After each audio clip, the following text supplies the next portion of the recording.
This video doesn't intend to financial advice. All we are discussing here purely for educational purpose.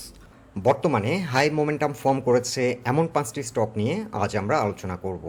আজকের আলোচনায় যে 5টি stock আমরা cover করব সেগুলো হলো Beximco pharma, Navana pharma, Bangladesh shipping corporation, ফার্মাইট এবং ইস্টার্ন হাউসিং। এই 5টি স্টককে আমরা টেকনিক্যাল গ্রাউন্ড থেকে বিশ্লেষণের মাধ্যমে তুলে ধরব এই স্টকগুলির বর্তমান অবস্থান এবং ফিউচারে কেমন প্রাইস অ্যাকশন হতে পারে। আলোচনাটি শেষ পর্যন্ত শুনতে থাকুন। শুরুতে আমরা ব্যাক্স ফার্মার ডে চার্ট নিয়েছি। এই স্টকটিতে গত 5-7 দিন ধরে ভালো মানি ফ্লো লক্ষ্য করা যাচ্ছে এবং আজকে ভালো একটা ভলিউম নিয়ে দিন শেষে সেলার লেস অবস্থানে ছিল এবং 108 টাকা 80 পয়সায় ক্লোজ হলো।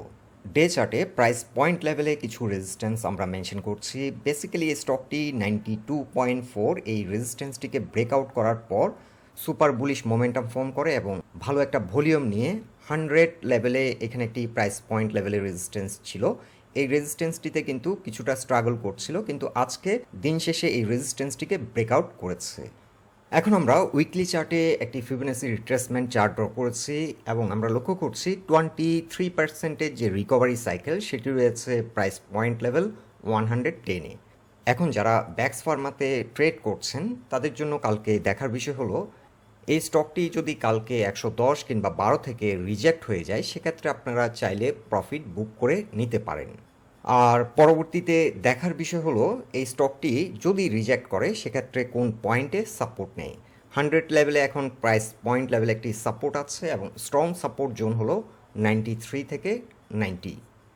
সেকেন্ড যে পসিবিলিটি, ব্যাক্স ফার্মার যদি কালকে 110 টাকার উপর ঘুরে দাঁড়াতে সক্ষম হয় সেক্ষেত্রে বর্তমানে যে ভলিউমে ট্রেড হচ্ছে এই ধারাবাহিকতা যদি ঠিক থাকে স্টকটি আপ টু 125 থেকে 138 পর্যন্ত প্রাইস অ্যাকশন করতে পারে।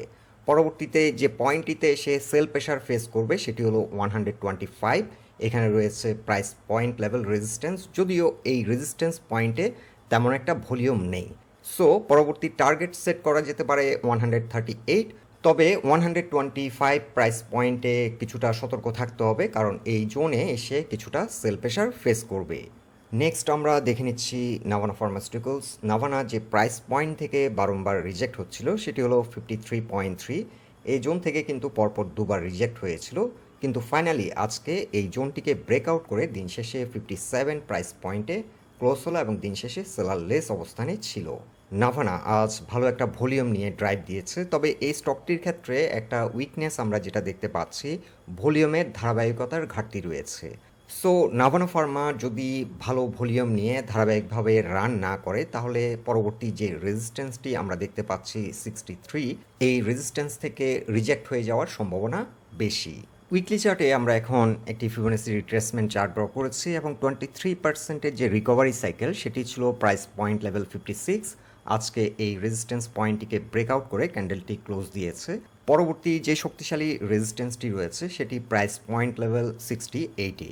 ফিবোনাচি চার্টে 68 প্রাইস পয়েন্ট হলো 38%-এর রিকভারি সাইকেল। এই জোনটি কিছুটা চ্যালেঞ্জিং হবে, আমরা আপাতত 68 আমাদের টার্গেট সেট করতে পারি। তবে এই স্টকটি যেহেতু আজকে একটি গুরুত্বপূর্ণ রেজিস্ট্যান্স পয়েন্ট ব্রেকআউট করেছে, এই জোনটিকে আরও একবার রিটেস্ট করার সম্ভাবনা আছে। এক্ষেত্রে আমাদেরকে একটি বিষয় দেখতে হবে, সেটি হলো এই স্টকটি যদি ধারাবাহিকভাবে ভালো ভলিউম নিয়ে রান করে সেক্ষেত্রে কুইক প্রাইস অ্যাকশনের মাধ্যমে 68 এই টার্গেটটি অ্যাচিভ করবে। আদারওয়াইজ এই স্টকটি হয়তো সাইডওয়ে প্রাইস অ্যাকশনের মাধ্যমে এগিয়ে যাবে এবং 53 জোনটিকে একবার রিটেস্ট করতে পারে। সো যারা যারা নাভানাতে ট্রেডিংয়ে আছেন ট্রেড কন্টিনিউ করতে পারেন, আর নতুন করে এন্ট্রি নিতে চাইলে 2টি কিংবা 3টি ধাপে এন্ট্রি নেওয়া যেতে পারে। বর্তমান প্রাইস পয়েন্টে একটি এন্ট্রি নেওয়া যেতে পারে এবং 53 জোনটিকে যদি একবার রিটেস্ট করে সেখানেও দেখে শুনে একটা এন্ট্রি নেওয়া যেতে পারে। Up next Bangladesh shipping corporation. বিএসসির ক্ষেত্রে উইকলি চার্টে আমরা একটি ট্রেন লাইন রেজিস্ট্যান্স ড্র করেছি। আজকে এই ট্রেন লাইন রেজিস্ট্যান্সটি ব্রেকআউট করলো প্রাইস পয়েন্ট লেভেল 89 থেকে 89.5-এ এবং এই রেজিস্ট্যান্সটি ব্রেকআউট করার পর লাস্টের দিকে কিন্তু ভালো একটা ভলিউম নিয়ে মোমেন্টাম ফর্ম করলো এই স্টকটিতে। সো এই স্টকটি চাইলে এখন ওয়াচ লিস্টে রাখা যেতে পারে, আর কালকে যদি এটি 90-র উপর সাকসেসফুলি যদি ঘুরে দাঁড়াতে সক্ষম হয় সেক্ষেত্রে কিন্তু এই ট্রেন লাইন রেজিস্ট্যান্স ব্রেকআউট হবে এবং এই স্টকটি স্ট্রং মোমেন্টাম নিয়ে সামনের দিকে এগিয়ে যাবে।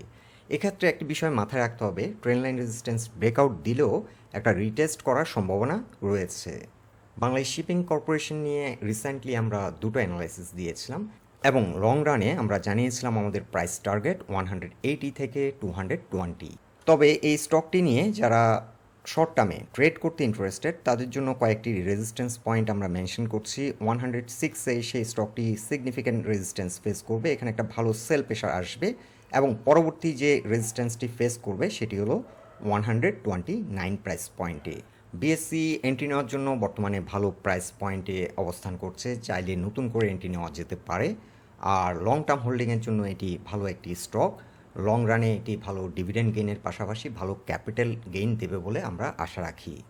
ডে চার্টে এখন দেখে নিচ্ছি ফার্মাইডের অবস্থান। ফার্মাইড আজ ভালো একটা ভলিউম নিয়ে ড্রাইভ দিল, 582 পর্যন্ত প্রাইস অ্যাকশন করলো, কিন্তু দিন শেষে কিছুটা রিজেকশন হয়ে প্রাইস পয়েন্ট লেভেল 573.8-এ ক্লোজ হলো। রিসেন্টলি ফার্মাইড নিয়ে আমরা একটা ভিডিও দিয়েছিলাম এবং সেখানে টার্গেট সেট করেছিলাম 600 থেকে 610। আজকে 582 পর্যন্ত প্রাইস অ্যাকশন করেছে এবং একটি গুরুত্বপূর্ণ রেজিস্ট্যান্স ব্রেকআউট করেছে 560 লেভেলে। সো ফার্মাইডের জন্য এখন 560 হচ্ছে একটি গুরুত্বপূর্ণ সাপোর্ট। এই স্টকটি এই জোনটিকে একবার রিটেস্ট করতে পারে। আজকে যদিও এই স্টকটি গুরুত্বপূর্ণ একটি রেজিস্ট্যান্স ব্রেকআউট করেছে এবং ভালো একটা ভলিউম নিয়ে ড্রাইভ দিয়েছে, কিন্তু ভলিউমের ধারাবাহিকতার মধ্যে কিছুটা ঘাটতি রয়েছে। এখন এই সপ্তাহে যেটি দেখার বিষয় সেটা হচ্ছে স্টকটির ভলিউমের মধ্যে যদি ধারাবাহিকতা না থাকে সেক্ষেত্রে স্টকটি হয়তো আবারও 560 এই জোনটিকে রিটেস্ট করতে পারে এবং রিটেস্ট দিয়ে হয়তো আবার নতুন করে একটা ড্রাইভ দেবে এবং আমরা যে টার্গেটটি সেট করেছি 600 থেকে 610 এই টার্গেটটি অ্যাচিভ করবে বলে আশা রাখি। ডে চার্টে এখন দেখে নিচ্ছি ইএচএলের অবস্থান। ইএচএল আজ দিন শেষে 80.3 প্রাইস পয়েন্টে ক্লোজ করলো, গুরুত্বপূর্ণ একটি রেজিস্ট্যান্স পয়েন্টকে ব্রেকআউট করে কিছুটা উপরে ক্লোজ হয়েছে। সো এই সপ্তাহে যদি ইএচএল 80-র উপর ঘুরে দাঁড়াতে সক্ষম হয় সেক্ষেত্রে এখান থেকে কিন্তু ভালো একটা প্রাইস অ্যাকশন করার সম্ভাবনা রয়েছে।